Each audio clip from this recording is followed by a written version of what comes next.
Welcome everyone. Good morning to our daily Shiur here 9:30 on Zoom and on Facebook Live.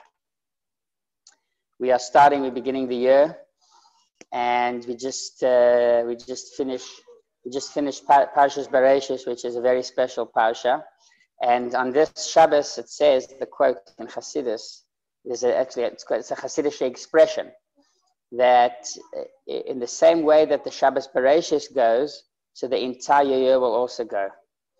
So that shows us the power of beginnings. Whenever we start in the right way, we'll continue in the right way throughout the entire year. So hopefully, B'ezrat Hashem, all the shiurim throughout the year will be successful. We have every morning, 9:30, here on Facebook Live and on Zoom. Sundays, I give the shiur, and the rest of the week, Rabbi Goldberg. On Tuesday evenings, we have a lecture by Rabbi Goldberg in Hasidus, and on Wednesdays, Chug Parshat Shavua in Hebrew, with yours truly. Thank you again to Raya and Mordechai Meltz that are helping us broadcast this video to you. What we're basically going to be discussing today is the first Rashi. There's a very interesting Rashi that he speaks about an interesting concept that has to do a lot with our days. And that's the very first Rashi on the Torah. Rashi asks an interesting question. He says, how come the Torah starts telling us about the story of Bereshis, the story of the creation of the world?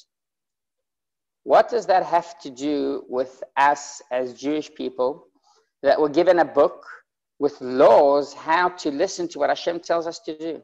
That's basically the idea of the Torah, isn't that? The Torah should have started with the mitzvah of HaChodesh Hazeh Lochem, which is the first mitzvah that the Torah tells Bnei Israel. That is the whole purpose of the Torah. The whole idea of the Torah is to tell us how to behave. So why is it telling us history? Why is it telling us in what day Hashem created this, what day Hashem created that? That has nothing much to do with our daily lives of Torah and mitzvahs. And as we can see, when we wake up every morning, we don't wonder to ourselves what happened with Noach. How did he build his ark? That has nothing to do with us. That happened 4,000 or 5,000 years ago. And that's it. We need to know about the mitzvot, the commands that Hashem tells us to do, but nothing beyond. So this is a question that Rashi attends to, and it's actually a question that's brought already in the Medrash. The Medrash already speaks about it. And Rashi brings an amazing answer. Rashi says that the reason why the Torah tells us about the creation of the world is to show us that Hashem is the Baal Habayit over the world. He owns the world. He's the balabos. And therefore, if he decided for a certain amount of time to give us the land, Eretz Israel, and then to take it away from us and to give it back to us, the Ummos Ha'olam, the Gentiles, don't have any right to say, well, what are you doing in that piece of land? How could it be that you people just enter Eretz Israel and say, well, it's yours and that's it? And all the people around you have to agree to that and have to let you stay in such a place. The answer is because Hashem is the balabos on the world. And therefore, when he wanted to take it away from us, it was his right. But when he wanted to give it back to us, that is also his right. And it's interesting, it has a lot what to do with us in our days, because the Palestinians claim that we are stealing their land. And many other countries don't agree with the fact that Israel is a state that stays in the borders of Eretz Israel. And we cannot rely on the UN that decided, because the UN can also decide other things. We rely on the fact that Hashem is the balabos over the land, over the entire world. And that's why the Torah tells us the first thing that we should know, the first idea that we should have before any other mitzvah, is that Hashem is the balabos over the world. And therefore, because he's the balabos over the world, he can decide whatever he wants to do with it. That is the first Rashi. It's interesting because I've just seen a video going around of one of the members of the Knesset using this claim. He actually used this claim to tell the other members, to tell the Arab members of the Knesset, that this is the land of HaKadosh Baruch Hu, and he decided to give it to us. And the Rebbe also told many Israeli representatives, Israeli ministers, that when they come to the UN, that is the real claim that they should come with. Because everyone believes in the Bible. Everyone knows that it's true that Hashem created the world, and therefore he can decide to give it to us. And we can see, the truth is that we can see in the land that Hashem gave it back to us. There was a British minister, I think, that came, he visited Jordan, and then he crossed the border straight to Israel. And the difference between the border on the Jordanian side and the Israeli side, he was astonished. He said, this land, because he saw that on the Jordanian side, no one's growing anything. It doesn't look green. It doesn't look nice. And then when you go 500 meters into the Israeli side, you see it's all green and people grow things. So he said an expression that the land is like a mother reuniting with its children. And this is something very powerful, that we can see that we actually have a deep connection to the land. There's actually a very interesting verse of the Rebbe about a deeper part in this Rashi. Because what we said now is just the basic facts behind the Medrash. And we spoke about the idea, the concept that we don't start with a mitzvah, rather we start with the story of the creation. And that is because we basically want to show that Hashem is the Balabait on the world. But the Rebbe explains something very interesting. The Rebbe says that the true thing about Bereshis is, about the story of the creation, is that we have here another mission.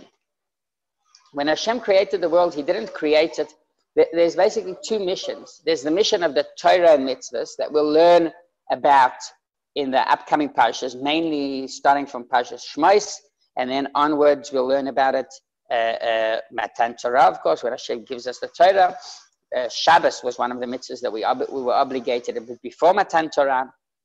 But that is only one part to our daily life mission. We have basically, when we wake up, we know we have the obligation to pray, to daven. We have the obligation to give tzedakah. We have the obligation to put on tefillin, to say Shema Yisrael. These are all mitzvot. But the Rebbe explains something very interesting. The Rebbe says that the story of the creation is a hinted mitzvah. Not only a hinted mitzvah, but it's more than a hinted mitzvah. It's a hinted mission that's higher than any mitzvah. What is the meaning of that? So the truth is that when we were sent down here to the world, we were sent in order to elevate, to purify the material things in the world. We are here to elevate the creation, the Bereshis. That is something that is an additional part to our mitzvahs. So the Rebbe says the mitzvahs start in Parshas Shmos, because that's an additional level to our mission. But we have a fundamental mission, a basic mission, to elevate the Bereshis. The whole story of the creation wasn't just done to tell us history. The Torah, the Bible, isn't a history book. It's a book that teaches us what to do. The Rebbe always quoted, what is Torah? Torah is from the word of Hira. It comes from the source of Hira, a teaching. The Torah teaches us how to behave, what to do, and so on and so on. So the first teaching that the Torah tells us is Bereshis, elevating the material things that Hashem created. Before we get to any mitzvah, there's an expression, a Hasidic expression, that eats like a Hasid and he sleeps like a Hasid, which means that these things, sleeping and eating, don't involve mitzvot in them. But a Hasid, a person that's elevated, a person that's on a higher level, he knows how to sleep in a way that will elevate the sleep. He'll eat in a way that elevates the food. He'll say that the purpose of me eating isn't just for my fun in order to enjoy it, but it's to elevate the food. And so on and so on. When we do business, when we go off to work, it's not like we say, okay, well, that was the part of Hashem in my day was the davening, and now I'm off to work. That's my part of the day. I can do whatever I want.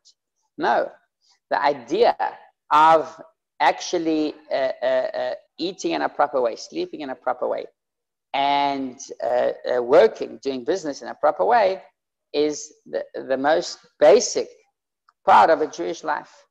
So that's the teaching that we can learn from Parshas Bereshis. Thank you very much for attending this shiur, and I hope you have a wonderful day and a wonderful week. And we hope seeing you here at 9:30 every morning, or on the Zoom, or on Facebook Live. Thank you very much.